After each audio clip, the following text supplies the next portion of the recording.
Psaume 133. C'est à partir du verset 1. Cantique des degrés de David.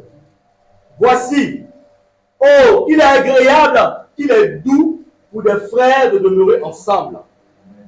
C'est comme l'huile précieuse qui répandue sur la tête, descend sur la barbe d'Aaron, qui descend sur le bord de ses vêtements. C'est comme la rosée de l'Hermon qui descend sur la montagne de Sion, car c'est là que l'Éternel envoie la bénédiction, la vie pour l'éternité. Amen. Amen. Amen. Que Dieu nous bénisse. Amen. Frères et sœurs, ce soir, nous allons parler de la communion. Nous allons parler d'union, d'unité dans la foi. C'est important parce que la parole de Dieu nous enseigne que l'œuvre que Jésus a accomplie à la croix, en réalité, il nous a établis dans une union. Il nous a établis dans une relation, en sorte que chacun de nous, nous formons un assemblage. Nous constituons un corps. Donc, chacun de nous, nous constituons des jointures. C'est ce que l'apôtre a enseigné. Paul a enseigné.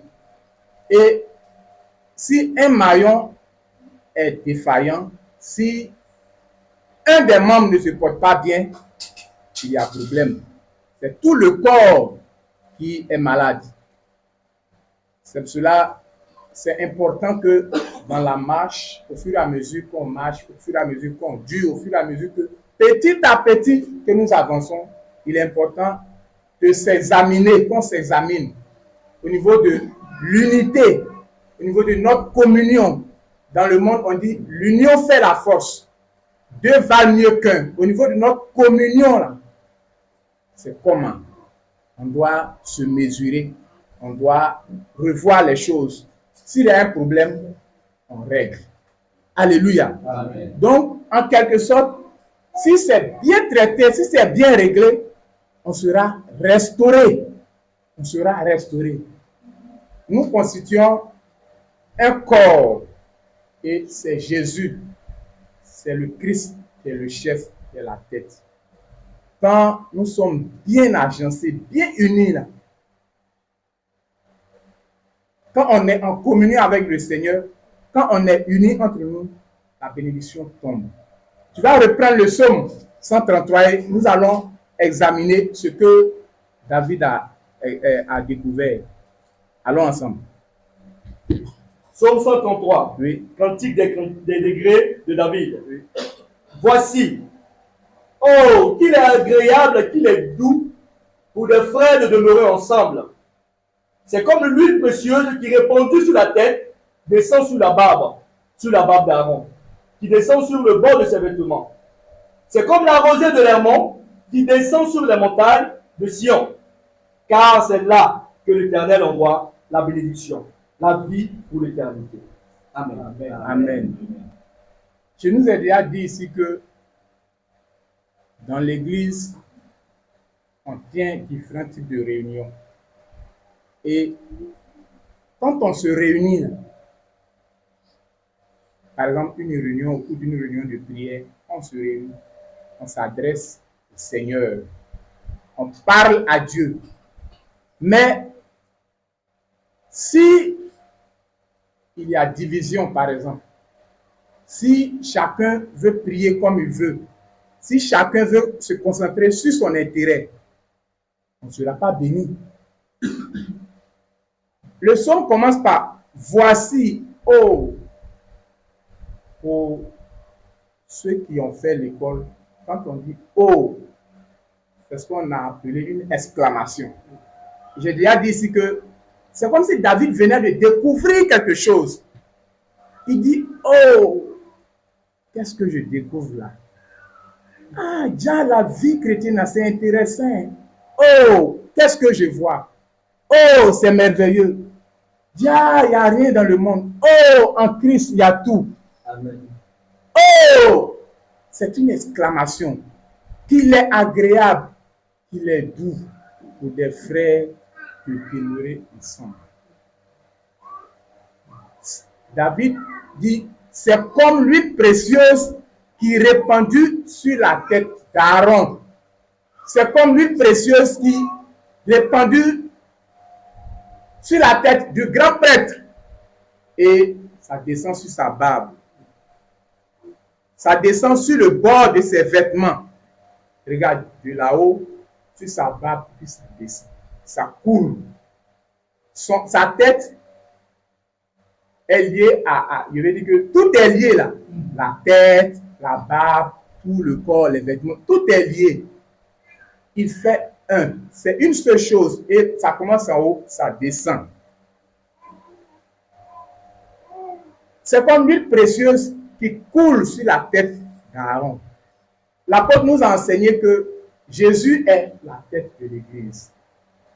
Donc, quand normalement l'Église est bien unie à Christ là, les bénédictions quittent en haut également. La Bible dit que quand les frères et sœurs sont unis, ils sont réunis, ils forment une jointure, ils forment un seul corps, un vrai corps. C'est comme l'huile précieuse, ce qui était manifesté dans l'Ancien Testament, où l'huile coulait sur la tête, ça coulait sur ses vêtements, puis ça descendait sur les vêtements. Le vêtement là, c'est nous qui sommes là. On va aller comme ça, jusqu'à ce qu'on va voir aussi ce que l'apôtre nous a enseigné là-bas. Les vêtements là, retenons que c'est nous qui sommes là, hein. C'est tout le corps de Christ. Donc, c'est nous, c'est cette assemblée qui est là. Quand lui quitte sur la tête, quand ça passe par la barbe, ça descend. Nécessairement, lui va toucher les vêtements. Pour ne pas dire obligatoirement, ça va toucher les vêtements. Donc, les vêtements là, c'est toi. Les vêtements là, c'est moi. Mais à une seule condition, il faut que les frères et sœurs soient unis. Frères, c'est un message pour nous appeler à l'union, à la lutte où nous allons. Vous voyez que les années avancent. Petit à petit, on se rapproche de la fin, on se rapproche de l'éternité. Il faut que tu sois uni à ton frère. Quand tu vois que ton frère est faible, tu découvres quelque chose qui est bon pour la marche. Ce n'est pas le moment de cacher les choses. Appelle ton frère. Ce n'est pas le moment d'être encore orgueilleux. Il faut qu'on puisse bannir ces choses dans le corps de Christ. L'orgueil, les scandales, les commérages. Quand tu médites bien, tu sais que ce ne sont pas de bonnes choses.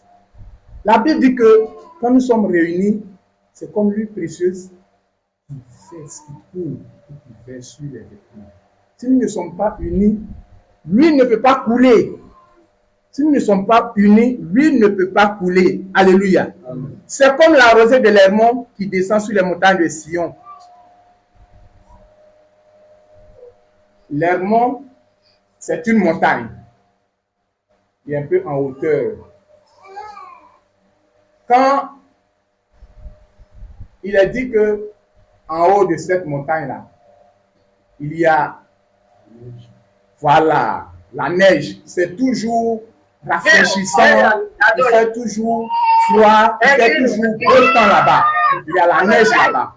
Donc, en bas ou au bas de cette montagne, toutes les petites montagnes qui s'y trouvent, toutes les villes qui sont là, peuvent bénéficier de cette grâce-là. Même en saison sèche, la neige qui est là-bas, ou bien la rosée qui se trouve là-bas, là, ça descend, ça les arrange. Ça fait fructifier leur agriculture, leur plantation, leurs produits, tout ce qu'ils ont. Donc, la Bible compare là au corps de Christ. Quand nous sommes bien unis là, quand la bénédiction quitte en haut, ça descend. Et nous qui sommes ici là, si nous sommes bien unis là, nécessairement nous allons bénéficier de ces choses. Alléluia. Amen. Quand les frères sont réunis, la Bible dit que il est agréable, il est doux pour des frères et sœurs de demeurer ensemble. C'est là que Dieu envoie la bénédiction. C'est là que Dieu envoie la vie pour l'éternité. Tu peux venir à la réunion malade, tu peux repartir avec la vie. Tu peux revenir étant triste, tu vas repartir avec la vie pour l'éternité.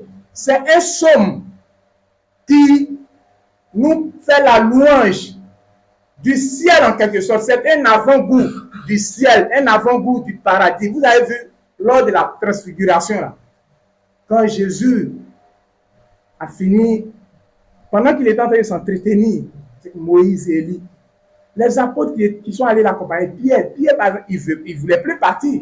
Parce qu'en réalité, il avait goûté quelque chose. C'est un avant-goût du ciel. Donc, il voulait demeurer dans cette atmosphère. Il voulait rester là. Il va aller faire quoi à Jérusalem encore? Là-bas, il y a les pharisiens, la persécution. Là-bas, c'est la corruption. Il voulait rester dans cette atmosphère-là, échangeant avec Jésus, avec Moïse, avec Élie. Parce que il y a de la joie au ciel là-bas. Donc la Bible dit,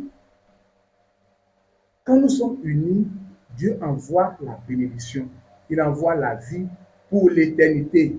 Quand nous sommes unis là, c'est là que Dieu même se souvient que, j'avais dit à mon serviteur, je n'ai pas touché le livre de l'Apocalypse. Je n'ai pas touché le livre de Daniel. Mais la Bible dit, quand les frères sont unis là, c'est là que Dieu envoie la bénédiction. C'est là qu'il pourra dire, mais les frères sont unis. Ils sont vraiment un. Ils ont un même sentiment. Ils sont d'un même cœur. Attends, je vais me souvenir que j'avais dit à mon fils de laisser le livre de l'Apocalypse. Allez, tiens. Puis faire descendre l'onction sur son serviteur. Amen. Pour déceler ce livre. Pour connaître qu'est-ce que Dieu dit réellement. C'est là que Dieu va lui donner l'onction pour pouvoir connaître quelle est la volonté de Dieu qui se trouve dans l'Apocalypse, dans Daniel. C'est là que Dieu va se souvenir de son serviteur. Il va lui donner l'onction, la grâce pour enseigner. Alléluia. C'est là que Dieu va dire, mon serviteur même, il lui manque telle chose. Attends, je vais le bénir. Je vais lui donner l'onction.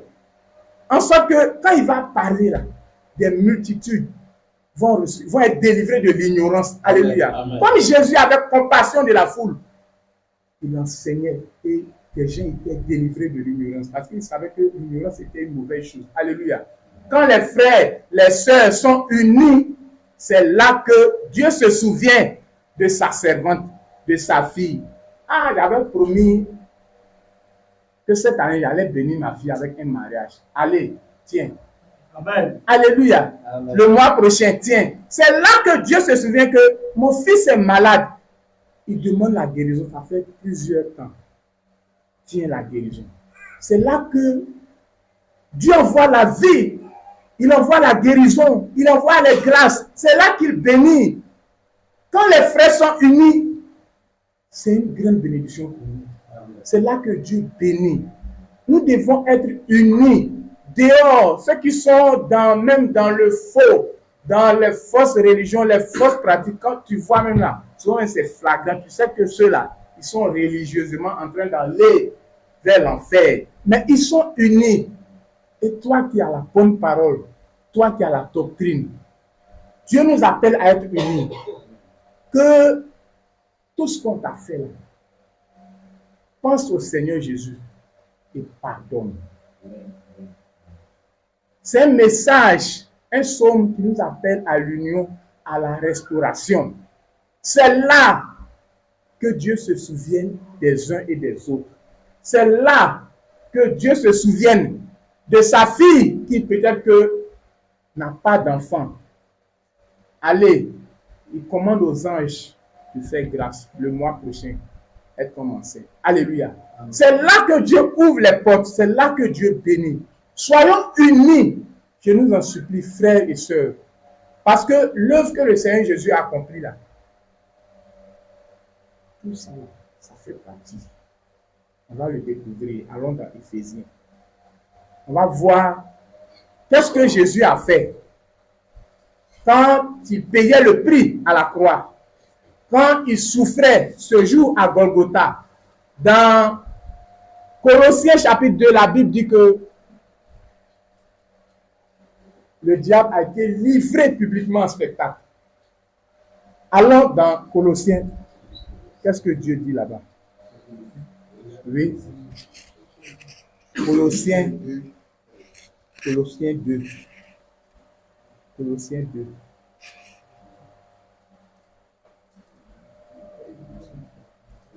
Après, on va aller dans Éphésiens. Colossiens 2, verset 18 et verset 19. Colossiens 2. Oui. Qu'aucun homme, sous une apparence d'humilité et par un culte des anges, ne vous ravisse à son gré le prix de la course, tandis qu'il s'abandonne à ses visions et qui s'est enflé d'un vain orgueil, car ses pensées sont charnelles. Amen. 18 et 19. Sans s'attacher au chef, dont tout le corps, assisté et solidement assemblé, par des jointures et des liens, tire l'accroissement que Dieu donne. Amen. Amen. Vous voyez, la Bible nous parle de jointure. Donc, mon frère, ma soeur, toi qui m'écoutes là, tu es une jointure. Tu es une jointure.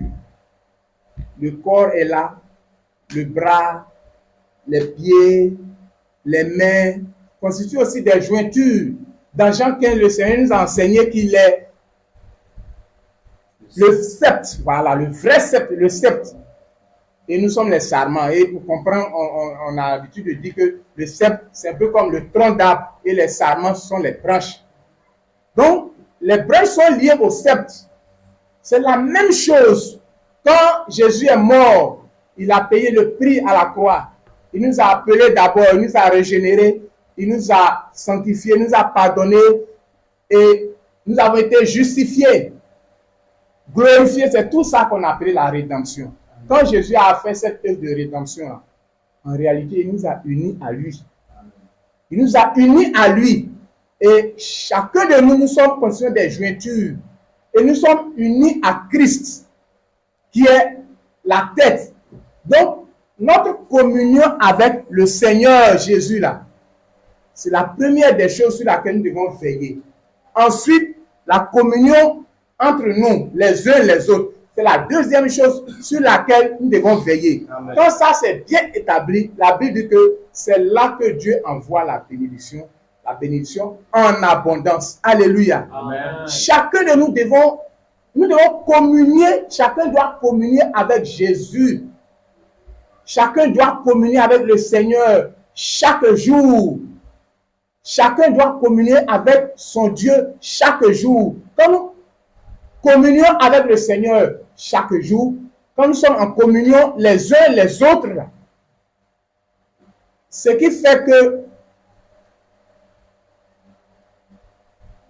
la substance qui doit descendre pour que nous puissions croître là, c'est là que ça descend. C'est quand on veille sur notre communion d'abord avec le Seigneur Jésus. Ensuite, notre communion les uns avec les autres, ce qui fait que on peut croître. La Bible nous parle de croissance. Quand on a parlé de formation des disciples ici, on a étudié ça sur plusieurs mardis, sur au moins un mois là. On a dit que l'objectif même de la marche chrétienne, c'est d'être conforme à Christ. C'est l'objectif. Pour être conforme à Christ là, il faut que chacun de nous soit uni à Christ. Chacun doit veiller sur sa communion avec Christ. Tu es pasteur, tu n'es pas pasteur, ne tolère pas un mauvais caractère que quelqu'un ne peut pas reproduire. On nous a parlé de reproduire, de reproduction, de croître, de former des disciples, de veiller sur les uns et les autres. Donc, quand tu as un mauvais caractère, par exemple, que tu sais que quelqu'un ne peut pas reproduire ce comportement-là, il faut bannir ça, il faut mettre ça à côté. Veille sur ta communion avec le Seigneur, ta relation avec le Seigneur. Quand c'est bien traité, ta relation avec les frères, les sœurs, là, veille dessus. Quand tout ça est bien réglé, c'est là que Dieu envoie la bénédiction. Donc je nous en supplie ce soir. La Bible dit que personne ne te vole, que personne ne ravisse ces choses, que personne ne te trompe par ces choses, que l'œuvre que le Seigneur a accomplie là, toutes ces choses-là, il nous a unis en sorte que nous formons un assemblage. Il nous a unis en réalité. C'est pourquoi, quand il y a mariage, il y a union. C'est là que les choses marchent. Quand il n'y a pas de mariage, d'union, on ne peut pas parler de relation, on ne peut pas parler de communion avec le Seigneur. Donc, si nous disons que nous constituons vraiment un corps, nous constituons le corps de Christ, ça c'est au niveau général. Mais nous, à petite échelle, ici, dans cette assemblée, particulièrement dans cette œuvre, nous devons être unis, veiller sur les uns les autres. On doit être unis dans l'amour. Ça, c'est important. Dans la charité, dans la sincérité. Quand Dieu voit ces choses-là, il fait descendre sa grâce. Allons voir dans Éphésiens. Il fait descendre sa bénédiction. Donc la communion, c'est très très important. L'union avec ton frère, c'est très important. Alors dans Éphésiens chapitre 4. Allons dans Éphésiens chapitre 4, verset 13. Tu vas lire le verset 13. Éphésiens 4, verset 13. Oui. Jusqu'à ce que nous soyons tous parvenus à l'unité de la foi et de la connaissance du Fils de Dieu, à l'état d'homme fait, à la mesure de la stature parfaite de Christ, afin que nous ne soyons plus des enfants flottants et emportés à tout vent de doctrine par la tromperie des hommes, par leur ruse dans les moyens de séduction. Merci frère. Amen. Amen. Jusqu'à ce que nous soyons tous parvenus à l'unité de la foi. Dieu ne veut pas que ton frère connaisse le Seigneur, il est mature, il est avancé, il grandit, il évolue. Et puis ta soeur qui est à côté là, elle est encore bébé au lait. Ce n'est pas bon. Ce n'est pas la volonté parfaite de Dieu. C'est vrai que c'est la réalité qui est là. Mais ce n'est pas la volonté parfaite de Dieu parce que Paul nous enseigne que jusqu'à ce que nous soyons tous parvenus à l'unité de la foi, ça veut dire que on doit avoir la même connaissance, la même doctrine. Ce que Jésus est pour ton frère là, il doit être pour ta soeur. Comment tu marches avec ton frère et ta soeur? Il croit ça, toi tu crois ça. Normalement, il y a un problème, il y a quelque chose qui ne va pas, il y a un déséquilibre. Ce que Jésus est pour ton frère, il doit être aussi pour ta soeur. On doit avoir les mêmes pensées.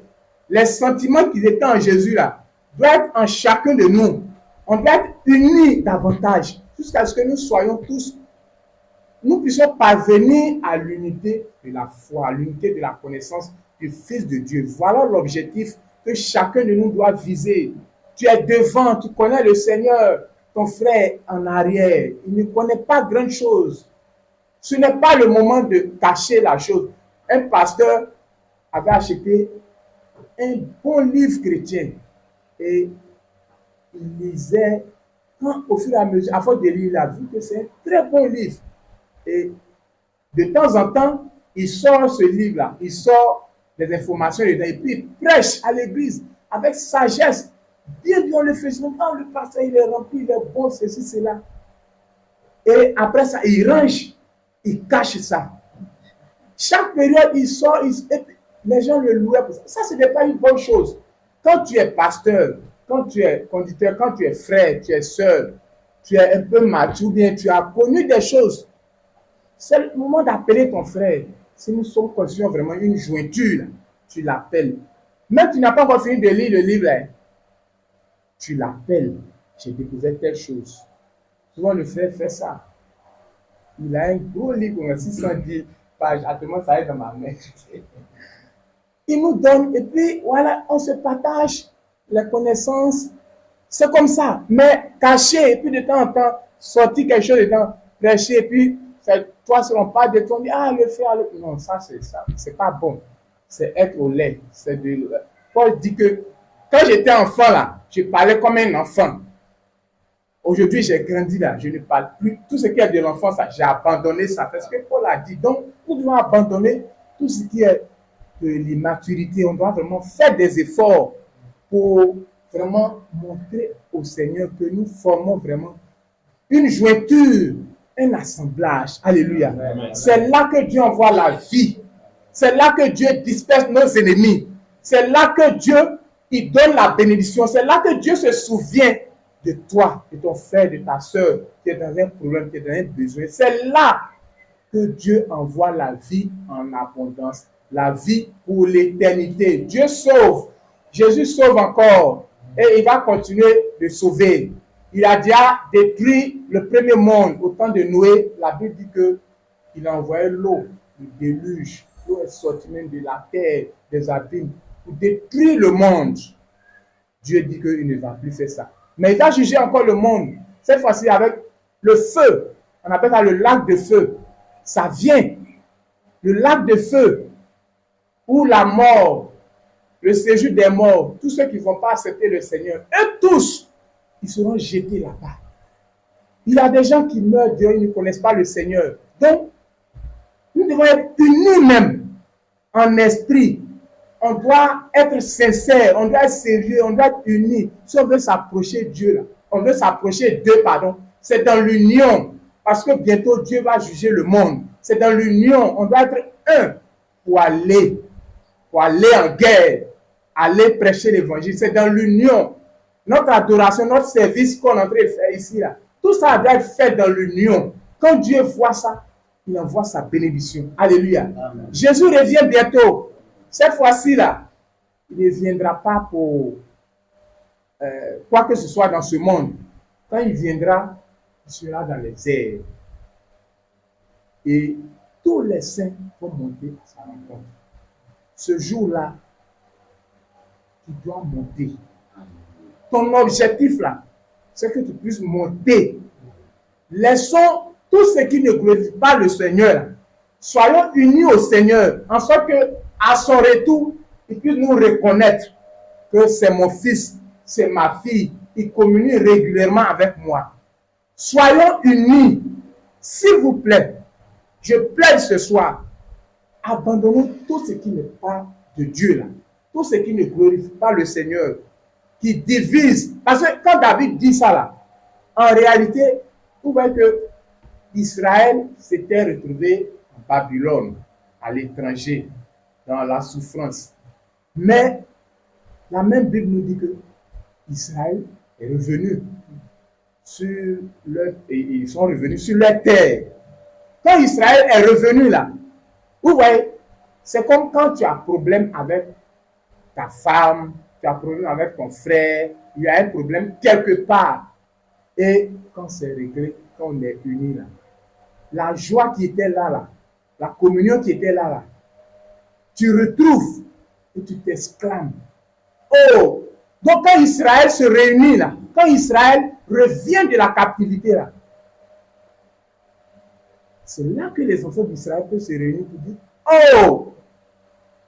Il est doux pour nous de demeurer sur notre terre, la terre que Abraham, Isaac, Jacob, l'héritage qu'ils nous ont laissé là. Oh, c'est bon de rester chez nous. À l'étranger, c'est la souffrance. En Égypte, c'est la souffrance. Oh! Donc, quand, après des années de souffrance, tu retrouves ta terre natale, tu retrouves ta joie, tu retrouves la paix, la communion avec le Seigneur après des temps de péché. Quand ta communion avec le Seigneur se rompt, quand par supplication, tu supplies le Seigneur jusqu'à il te pardonne, il te restaure, tu retrouves à nouveau ta communion. Normalement, c'est ce genre d'exclamation-là qu'on doit sentir au milieu de nous. Oh Père, je te rends grâce de ce que tu m'as délivré. Oh Père, je te rends grâce. Ça veut dire que le Seigneur produit à nouveau la joie en toi. Tu ne vas plus trouver la vie chrétienne comme un fardeau. Ça ne va plus être, comment on dit ça, fade, d'une manière fade pour toi. Non, ça sera avec joie. Oh Seigneur. Donc en fait, ce psaume nous appelle, ou ces versets nous appellent non seulement à l'union, mais à vivre ou exprimer la joie qu'on a dans le Seigneur là. La Bible nous appelle à exprimer ça tous les jours. Quand les frères sont réunis, tel que ce soit on est réunis là, il faut que tu exprimes cette joie-là, que c'est doux, c'est bon, c'est agréable, qu'on est unis. Mais tu as un problème et tu dis, tu viens adorer le Seigneur, tu viens avec le problème. On chante, tu es triste. On prie, tu es triste. C'est pas bon. Ça ne donne pas le courage. Donc, au sortir d'ici ce soir, frère, si tu as un fardeau, jette ton sort là, ce fardeau là, cette épreuve, cette difficulté là, jette ça sur le Seigneur et viens dans la présence de Dieu avec joie. C'est là que le Seigneur va se souvenir de toi que, ah, mon fils, il a tel problème. Ma fille a tel problème. Il va se souvenir de toi. Il va te délivrer du repas. Quand tu viens mort en étant mort, tu vas repartir avec la vie. Amen. Il ne faut plus t'amuser avec quand on est dans une réunion, les frères sont réunis là. Il ne faut plus être dispersé. Il ne faut plus être distrait. Sois concentré, sois uni. Il faut suivre. Quand on est ici, là, quand on est unis, là, Dieu est là. Le Seigneur est là. Les anges de Dieu sont là, certainement. C'est là que Dieu envoie la bénédiction. Si un ange est là, il nous regarde. Il passe devant le doyen, il donne sa bénédiction. Il passe devant mon frère, il donne la bénédiction. Il passe, il donne. À ton niveau, tu es triste. Alors que la Bible, quand les frères sont réunis là, c'est doux, c'est agréable. Mais on ne sent pas ça sur toi. Il faut laisser le problème là dehors, mets ça sur le Seigneur. Tu peux venir, tu vas repartir. En semaine là, Dieu va traiter ton problème, il va régler ton problème. Il faut que tu sois dans la joie, tu sois vraiment joyeux quand tu viens dans la présence de Dieu. Ce soir, je vais nous encourager et je vais nous rappeler que l'œuvre que le Seigneur a accomplie à la croix, il nous a établis dans une relation d'amour, une relation étroite avec lui, en sorte que nous constituons un assemblage, un groupe bien uni, bien unifié. Quand on dit uni là, ça ne veut pas dire que nous tous on va être parfaits. Non. Il y a un nom en français là, mais chez nous on dit les pagnes mélangés là. Vous voyez non? Ce n'est pas une nation unie, doyen. Mais ce n'est pas uniforme comme pour toi là. Quand c'est uniforme là, ça veut dire que tout est la même chose. Voilà. Mais je ne parle pas d'uniformité forcément. Mais je dis il faut que nous soyons unis. Voilà. Chaque pagne, chaque morceau de pagne là, joue son rôle. C'est tout ça on appelle ça pagne. Donc chacun doit jouer son rôle. Le don que Dieu t'a donné là, que chacun met ça au service de son frère. Il ne faut plus cacher les choses. Souvent, il met sur le profil WhatsApp. Ne cache pas, Dieu t'a vu. Ça fatigue un peu ton esprit. Et qu'est-ce que Dieu a vu? Ne cache pas, Dieu t'a vu. Ce que tu as là, donne à ton frère. Ce que tu as là, donne à ta soeur.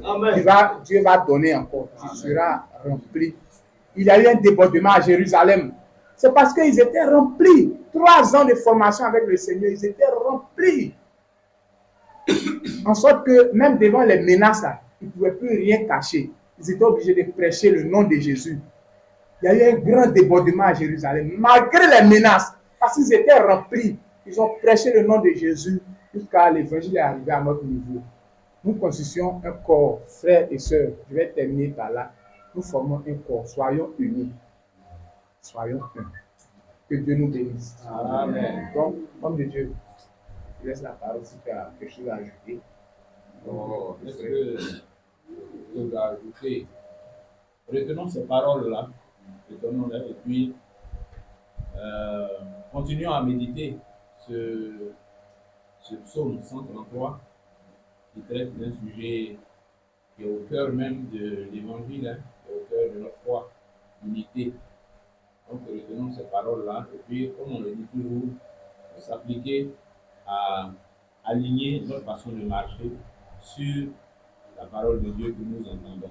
Donc, travaillons à notre unité. C'est un appel qui est important. Travaillons à notre unité.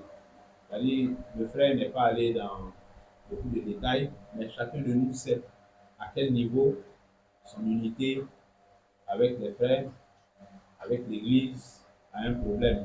Il faut humblement et puis honnêtement traiter ça, mettre ça devant le Seigneur. Oui, il y a des choses qu'on met devant le Seigneur, mais il y a des choses, c'est même pas à faire de mettre devant le Seigneur. Il faut aller régler ça. Voilà. Donc, résolvons ces choses-là et puis faisons ainsi. Et que Dieu soit loué. Amen. Une parole. D'accord, je veux dire une parole. La parole que je veux dire, c'est de rappeler que le frère, par ce partage-là, dont j'ai vu ressortir le sérieux aussi qu'il faut mettre dans le fait d'entretenir de bonnes relations avec les frères et les sœurs. Parce que souvent, par rapport à notre communion avec Dieu, en tout cas pour ceux qui veulent plaire à Dieu, en général, quand ils voient que ça ne va pas, ils ne laissent pas les choses ainsi, ils cherchent à les traiter. Seulement que les mêmes personnes souvent se retrouvent laissant des choses qui ne vont pas avec des frères et des sœurs. Je veux dire, on n'a pas toujours le même sérieux, la même application, la même promptitude, le même zèle à chercher à rétablir nos rapports avec des frères et des sœurs. Souvent même, l'ennemi arrive à nous faire croire qu'on a un certain droit de ne pas. Voilà, souvent, on a des pensées mondaines du type on n'est pas obligé de s'entendre avec tout le monde, on n'est pas obligé d'être d'accord avec tout le monde, on n'est pas obligé. Il y a des choses de ce genre, finalement, pour maintenir dans des postures qui sont mauvaises. Moi, c'est ce point que je veux rappeler dans ce que tu as partagé.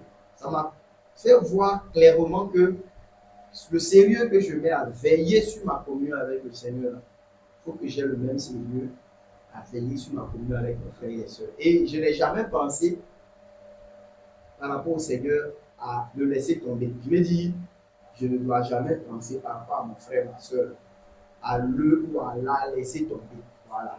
Quand ça ne va pas, il faut chercher à régler. Et je pense que c'est une chose que moi je retiens.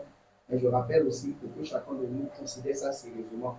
Voilà. Et je crois que ça a été de bonnes paroles, des occasions. Retenons-les et allons et marchons ici. Amen. Amen. Que Dieu nous bénisse. Amen. Donc on va prier Dieu.